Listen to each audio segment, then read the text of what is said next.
Chief Secretary of the Treasury, Conservative MP Liz Truss, who joins us now. Good morning to you. Good morning, Julia. I suppose the first question I have to ask you is, why aren't you standing for the leadership? Many expected you would. I took the view that because we hadn't yet delivered Brexit, it was vitally important to have somebody who's always been a Brexiteer who could command public trust. And that's why I've decided to back Boris Johnson. He led the Leave campaign. He will deliver by October the 31st. And I think if we don't do that, we are in serious peril because the public are already at their end of their tether that we haven't yet delivered Brexit. I also believe Boris shares many of my views in terms of free enterprise, allowing the country to grow, giving people more power over their own lives. So for many reasons, I'm backing him. It is interesting, though, that we haven't heard him speaking. Of course, he's the man to shoot down, isn't he? Because he's the front runner. We saw this Comres poll today saying he's the only one of the candidates still remaining who could deliver a majority of any sort, but a majority of 140, a thumping majority. Of course, not sure how much we all trust polls these days, but a lot of that people are saying, as we've just been discussing with my guest this morning, it's down to the fact that he hasn't subjected himself to proper questioning. One interview with the Sunday Times, no one else. Everyone's bidding for him every single day, radio and TV stations. He's not out speaking. Isn't that the reason? I mean, fundamentally, he's terrified and his team are terrified of him going out there and answering questions because he's going to be very gaffe-prone as soon as he's off script. He's launching his campaign today and he will be answering questions from the media at the launch. You've got to remember this is the parliamentary stage, so he has been in Parliament doing lots of hustings with Conservative MPs, answering any questions that those people have asked. And we've still got another 6 weeks of this to go. You know, there's going to be plenty of time for full scrutiny by the media.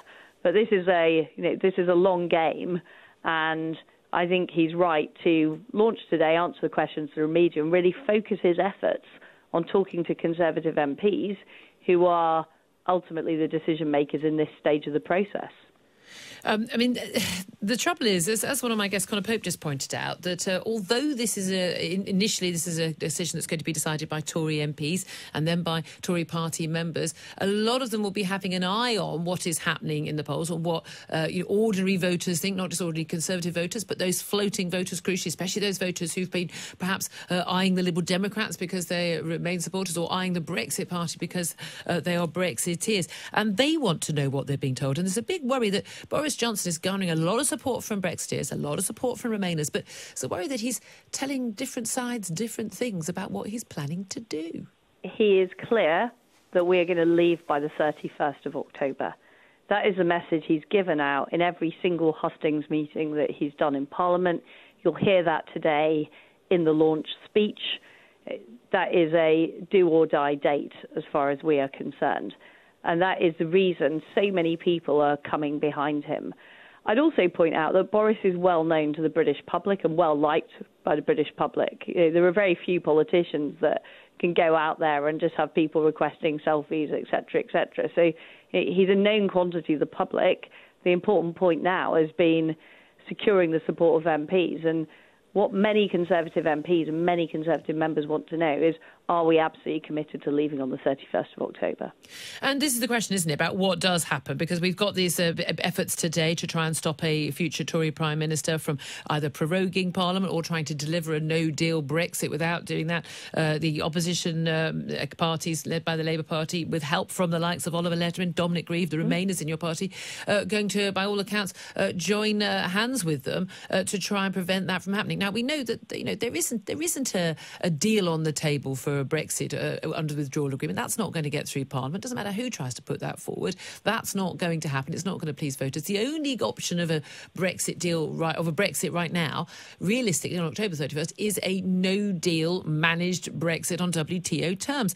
In which case, in terms of the ability of Prime Minister Boris Johnson or anyone else to get this through, how would Boris Johnson handle that? Because we don't yet know. What would he do in the scenario where he is prevented from having a no-deal Brexit? What does he do? Has he told you? Well, what he said is that he is prepared to leave with no deal. Obviously, we'd prefer to get a deal. The big sticking point in the previous deal was the backstop, and that is a non-negotiable. You know, we've got to get rid of that. He would prefer to get a deal, but he is prepared to leave with no deal. The fact is we've passed the necessary primary legislation for a no-deal scenario. We've got arrangements in place on financial services, on ports, on trade. Yes, it would be tricky, but it's a lot worse. It would be a lot worse not to leave and to continue in the perpetual state of limbo that we've been for the last few months. It's creating business uncertainty. It's created a lack of public trust. And, the plans will be developed, and ultimately, Parliament, will have to decide. But the only alternative, which people backing today's motion, they just want to stop Brexit happening altogether, and I think that won't be acceptable to the British public. So you're willing to go to a general election then? I don't want a general election. I want us to deliver Brexit by the 31st of October. But if you can't, that's the only option, isn't it? And if we did end up in a general election scenario, Boris Johnson is by far the best leader we could have, because he is a person that can command the support of the British public in terms of what we need to do. And for me, it's not just about Brexit. It's also what we do after Brexit.